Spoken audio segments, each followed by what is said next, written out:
We read in the Parsha that after Moshe shared with Yisro, his father, all that had transpired to Paro, to Mitzrayim, on behalf of Klal Yisrael, and how they were destroyed. Vayichad Yisro al kol hatova asher osa Hashem li Yisrael asher hitzil mi'ad Mitzrayim.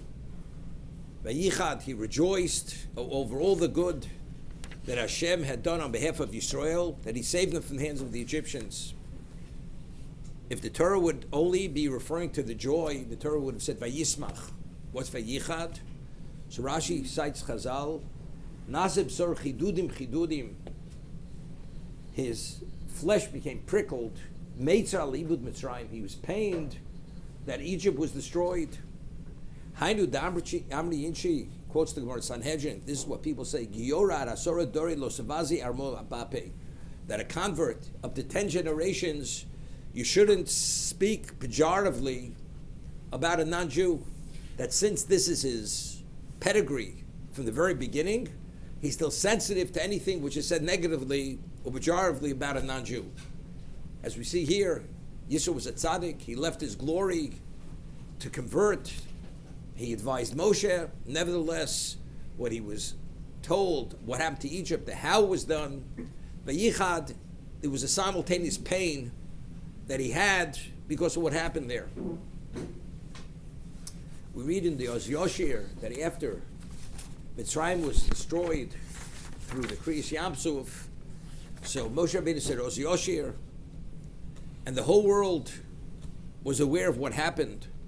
So over there, Moshe had said, Shamu Abim Yigozun.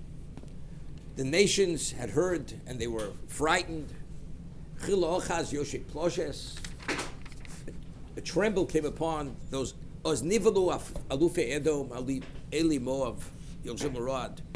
The princes of Edom were overwhelmed with confusion, and the strong ones of Moab also, fear came upon them, a tremble came upon them.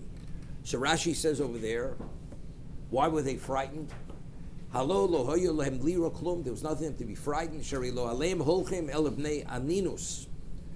aninus, they were pained, and they were like mourning. Al kvodim shel Yisrael. They were pained for the glory which Klal Yisrael had. So it's Rashi saying, Chazal saying something differently. Over here, Yisro is pained for the destruction of Egypt. He's pained for that. Here, they're pained that Klal Yisrael has been put on a pedestal. They're pained al kvodim shel Yisrael, for the covet of Klal Yisrael. The Klal Yisrael have become the ultimate focus of the world. We have been glorified. Until now, Edom, they were the ones who were the empowered. And Yoshei Canaan also. But now that the Jew has been elevated to such a level that pained. Yisro, he wasn't pained for the glory of the Jew. He was pained for the destruction of the non-Jew. That was he was pained. So, because again, since this was his so-called his family, his pedigree, therefore he's pained. Now, why wasn't Yisro pained for the glory of the Jew? Because just to the contrary, if he left all his glory, because he felt and he believed this is the ultimate glory, he's ecstatic that the Jew is glorified, that HaKadosh Baruch Hu, he abandoned all his idolatry to become part of Klal, to convert to become a Jew. But in terms of the Egyptians had to be destroyed because of the Jew, that's something that's painful. So there he was pained, because he was not at that level. But it's interesting. The Sefarno says, what did he rejoice? Al kol hatova asher osa Hashem el Yisrael she'tzilu mi'ad Mitzrayim. All the good that Hashem had done on behalf of the Jews, we were saved from the Egyptians.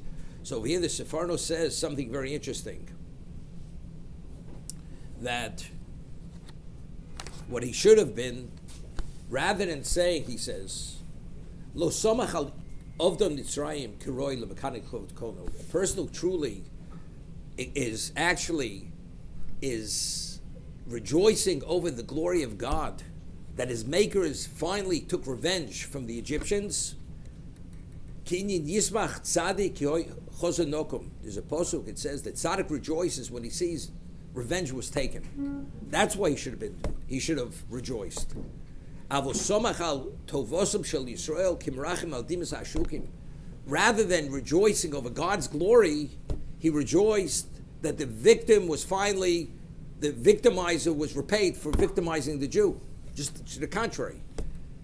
So it's a little bit of a claim against it. It tells us where he was at.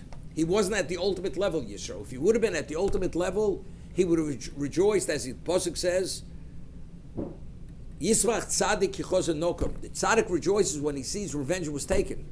It was because the Jews were extricated, and the revenge was taken against the Egyptians for what they did to the Jew. That's what it was. So therefore, maybe you could say, why was it yichad? Because if it would have been for God's glory, his flesh would have been prickled. It's God's glory. But if it's the Jew versus the non-Jew, that means his fellow pedigree had to be destroyed. For the Jew, that's painful. But if he would have rejoiced for God's glory, there's no pain there, because he wants only God's glory.